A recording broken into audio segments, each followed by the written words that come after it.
इस लॉकडाउन में literature ground पेश कर रहा है मुंशी प्रेमचंद की अनमोल कहानियाँ। और कहानियों की इस ऑडियो सीरीज में आज की कहानी है मुंशी प्रेमचंद की सर्वश्रेष्ठ रचनाओं में से एक आत्माराम।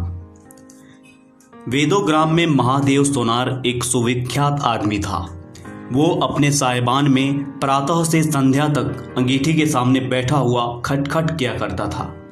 ये लगातार ध्वनि सुनने के लोग इतने अभ्यस्त हो गए थे कि जब किसी कारण से वो बंद हो जाती तो जान पड़ता था कोई चीज गायब हो गई।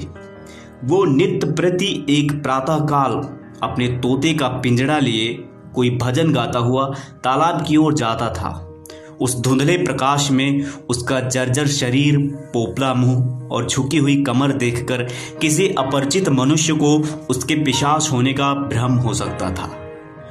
ज्यों ही लोगों के कानों में आवाज आती, सत्य गुरुदत्त शिवदत्त दाता, लोग समझ जाते कि भोर हो गई।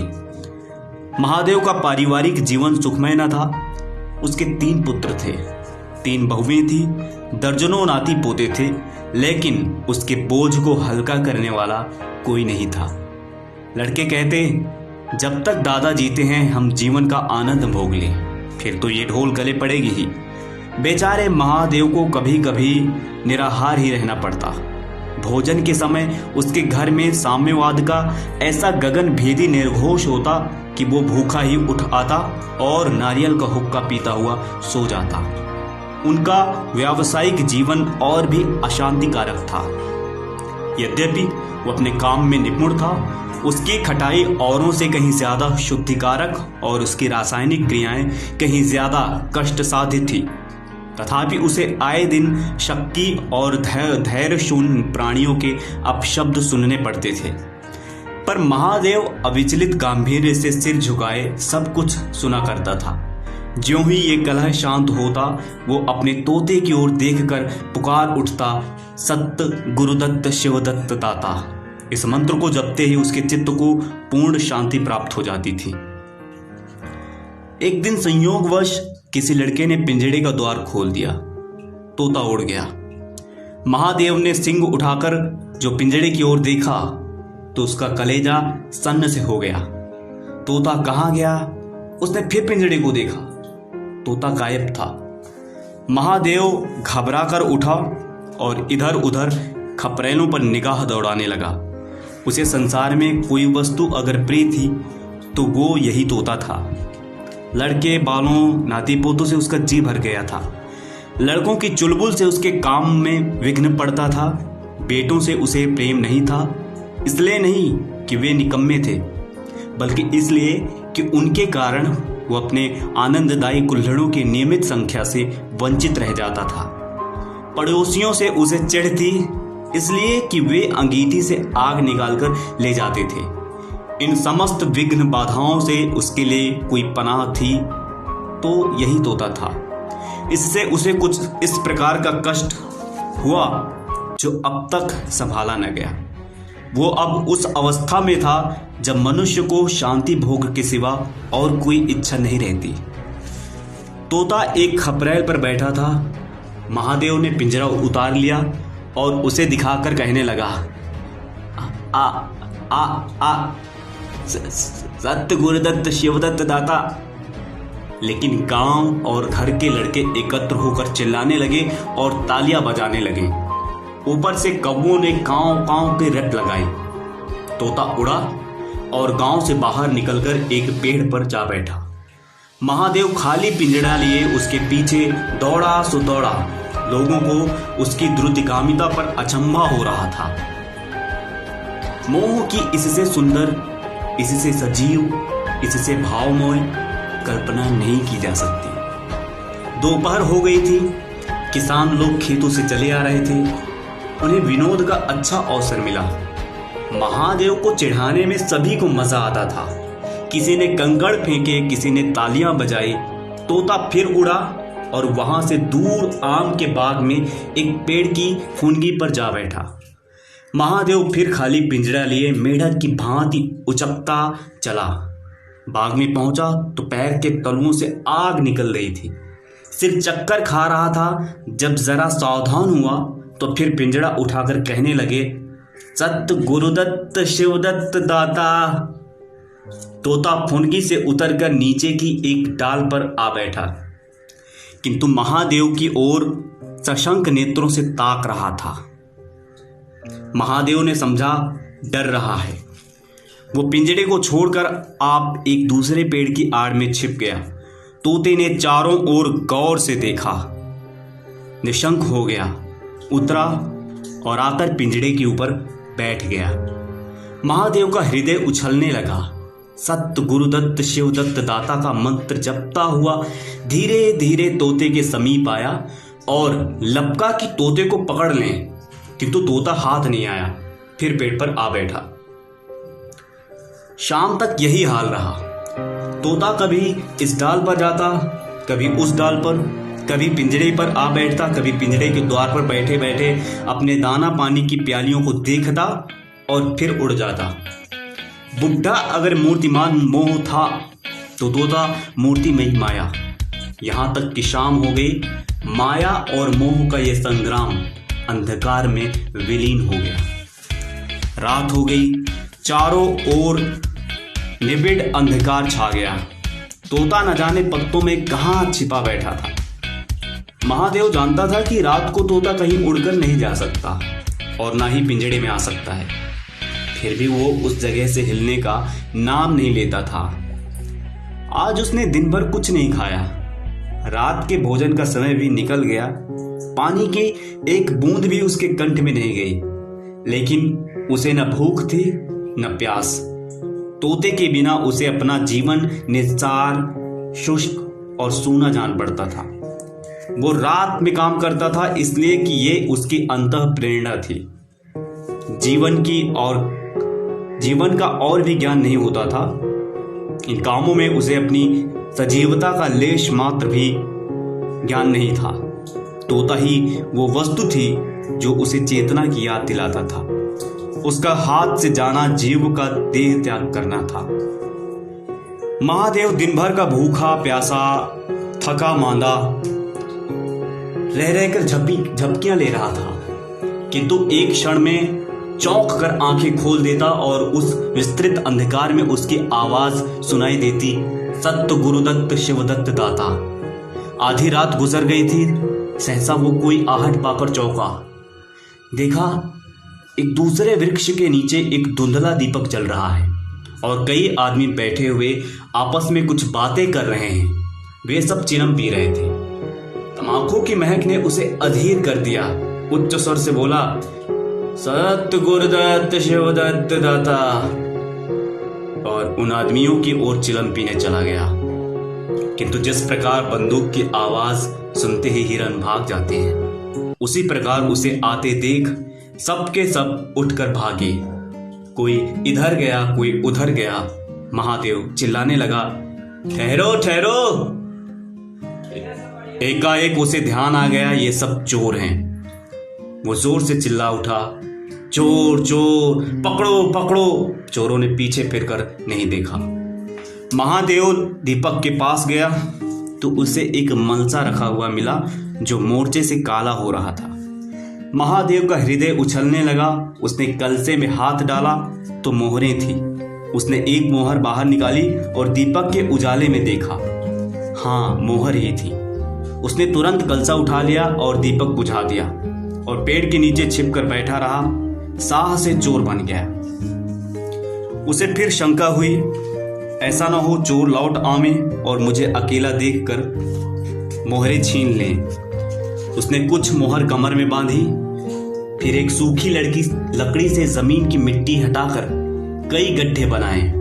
उन्हें मोहरों से भरकर मिट्टी से ढक दिया। महादेव के अंतर नेत्रों के सामने अब एक दूसरा जगत था, चिंताओं और कल्पना से परिपूर्ण। यद्यपि अभी कोष के हाथ से निकल जाने का भय था, पर अभिलाषाओं ने अपना काम शुरू कर दिया था। एक पक्का मकान बन गया, सराफे की एक भारी दुकान खुल गई, निज संबंधियों से फिर नाता जुड़ गया, विलास की सामग्रियां एकत्रित हो गई। तब तीर्थ यात्रा करने चले और वहां से लौटकर बड़े समारोहों से यज्ञ ब्रह्मभोज हुआ। इसके पश्चात एक शिवालय और कुआं बन गया, एक बाग भी लग गया और वो नित्य प्रति कथा पुराण सुनने लगा। साधु संतों का आदर सत्कार होने लगा। अकस्मात उसे ध्यान आया, कहीं चोर आ जाएं तो मैं भागूंगा क्यों कर। उसने परीक्षा करने के लिए कलसा उठाया और 200 पग तक बेतहाशा भागा हुआ चला गया।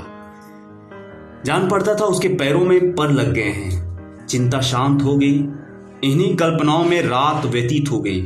उषा का आगमन हुआ, हवा जागी, चिड़ियां गाने लगी। सहसा महादेव के कानों में आवाज आई, सत्य गुरुदत्त शिवदत्त दाता, राम के चरण में चित्त लागा। ये बोल सदैव महादेव की जिह्वा पर रहता था। दिन में सहस्त्रों ही बार ये शब्द उसके मुंह से निकलते थे, पर उनका धार्मिक भाव कभी भी उसके अंतःकरण को स्पर्श नहीं करता था। जैसे किसी बाजे से राग निकलता है, उसी प्रकार उसके मुंह से ये बोल निकलता था, निरर्थक और प्रभाव शून्य। तब उसका हृदय रूपी वृक्ष, उस वृक्ष में कोपलें और शाखाएं निकल आई थी। इन वायु प्रवाह से वह सब झूम उठा और गुंजित हो गया। अरुणोदय का समय था। प्रकृति एक अनुराग में प्रकाश में डूबी हुई थी। उसी समय तोता पैरों को जोड़े हुए ऊंची डाल से उतरा, जैसे आकाश से कोई तारा टूटे और आकर पिंजड़े में बैठ गया। महादेव प्रफुल्लित होकर दौड़ा और पिंजड़े को उठाकर बोला, आओ आत्माराम, तुमने कष्ट तो बहुत दिया, पर मेरा जीवन भी सफल कर दिया। अब तुम्हें चांदी के पिंजड़े में रखूंगा और सोने से मढ़ दूंगा।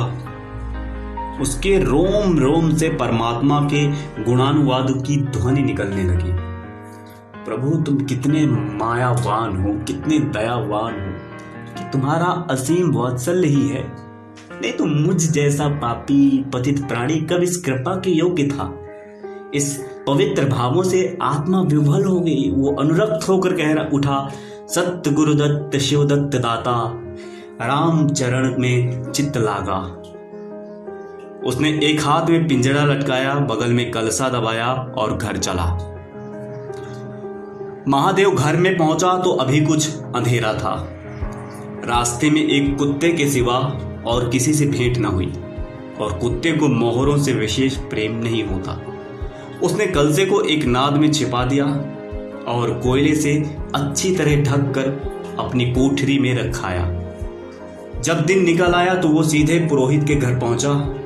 पुरोहित पूजा पर बैठे सोच रहे थे, कल ही मुकदमे की पेशी है और अभी तक हाथ में कौड़ी भी नहीं।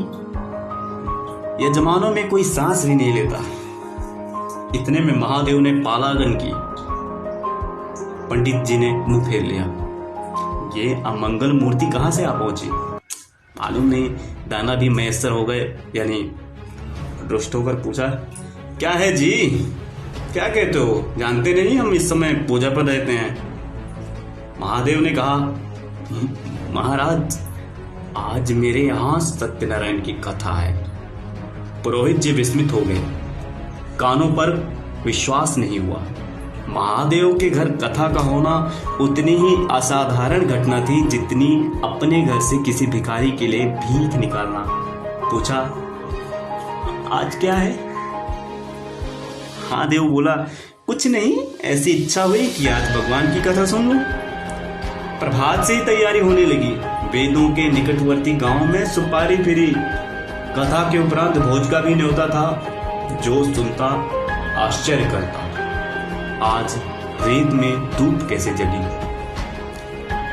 संध्या समय जब सब लोग जमा हो गए और पंडित जी अपने सिंहासन पर विराजमान हुए तो महादेव खड़ा होकर उच्च स्वर में बोला, भाइयों, मेरी सारी उम्र छल कपट में कट गई। मैंने न जाने कितने आदमियों को दगा दी, कितने खरे को खोटा किया, पर अब भगवान ने मुझ पर दया की है। वो मेरे मुंह की कालिक को मिटाना चाहते हैं। मैं आप सब भाइयों से ललकार कर कहता हूं कि जिसका मेरे पास कुछ भी निकलता हो, जिसकी जमा मैंने मार ली हो, जिसके चोखे माल का खोटा कर दिया हो, वो आकर अपनी अपनी एक एक कौड़ी चुका लें। अगर कोई यहाँ नहीं आ सका तो आप लोग उससे जाकर कह दीजिएगा कल से 1 महीने तक जब जी चाहे आए और अपना हिसाब चुकता कर ले। गवाही साखी का काम नहीं। सब लोग सन्नाटे में आ गए। कोई मार्मिक भाव से सिर हिलाकर बोला, हम कहते थे ना, किसी ने अविश्वास से कहा, क्या खा कर भरेगा भाई, हाँ 1000 का टोटल हो जाएगा। एक ठाकुर ने ठठोली की, और भैया जो लोग ऊपर चले गए हैं। महादेव ने उत्तर दिया, उसके घर वाले तो होंगे। किंतु इस समय लोगों को वसूली की इतनी इच्छा नहीं थी जितना ये जानने की कि इसे इतना धन मिला कहां से। किसी को महादेव के पास आने का साहस नहीं हुआ। देहात के आदमी थे, गड़े मुर्दे उखाड़ना क्या जाने। फिर प्रायः लोगों को याद भी नहीं था कि उन्हें महादेव से क्या पाना है, और ऐसे पवित्र अवसर पर भूल चूक हो जाने का भय उनका मुंह बंद किए हुए था। सबसे बड़ी बात यह थी कि महादेव की साधुता ने उन्हें वशीभूत कर लिया था। अचानक पुरोहित जी बोले, आत्माराम तुम्हें याद है ना, मैंने कंठा बनाने के लिए सोना दिया था, तुमने कई माशे तौल में उड़ा दिए थे। महादेव बोला, हाँ पंडित जी याद है। आपका कितना नुकसान हुआ होगा? भाई 50 रुपए से कम तो हुआ नहीं होगा। महादेव ने कमर से 2 मोहरें निकाली और पुरोहित जी के सामने रख दी। पुरोहित जी की लोलुपता पर टीकाएं होने लगी। ये बेईमानी है, बहुत हो तो 2-4 रुपए का नुकसान हुआ होगा, बेचारे से 50 रुपए हट लिए। नारायण का भी डर नहीं, बनने को पंडित, बनियत ऐसी खराब। राम राम। लोगों को महादेव पर एक श्रद्धा सी हो गई। 1 घंटा बीत गया पर उन सहस्रों लोग अपना अपना हिसाब भूल गए हैं। उन मनुष्यों में से एक भी खड़ा नहीं हुआ। तब महादेव ने फिर एक बार कहा, मालूम होता है आप लोग अपना हिसाब याद नहीं कर पा रहे हैं, इसलिए आज कथा होने दीजिए, खाइए पीजिए। मैं 1 महीने तक आपकी राह देखूंगा, इसके पीछे तीर्थ यात्रा करने चला जाऊंगा। आप सब भाइयों से मेरी विनती है कि आप मेरा उद्धार करें। 1 महीने तक महादेव लेनदारों की राह देखता रहा। रात को चोरों के भय से नींद न आती। अब वो कोई काम नहीं करता। शराब का चस्का भी छूटा। साधु अभ्यागत जो द्वार पर आ जाते उनका यथा योग्य सत्कार करता। दूर दूर उसका सुयश फैल गया।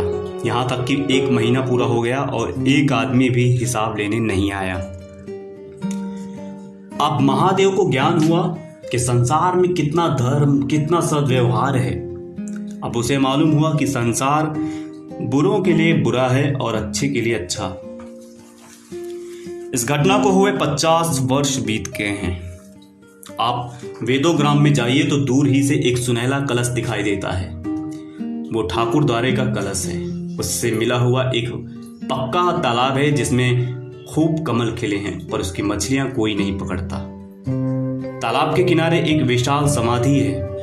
ये आत्माराम का स्मृति चिन्ह है। उसके संबंध में विभिन्न किंवदंतियां प्रचलित हैं। कोई कहता है वो रत्न जड़ित पिंजड़ा स्वर्ग को चला गया, कोई कहता है वो सत्य गुरुदत्त कहता हुआ अंतर्ध्यान हो गया।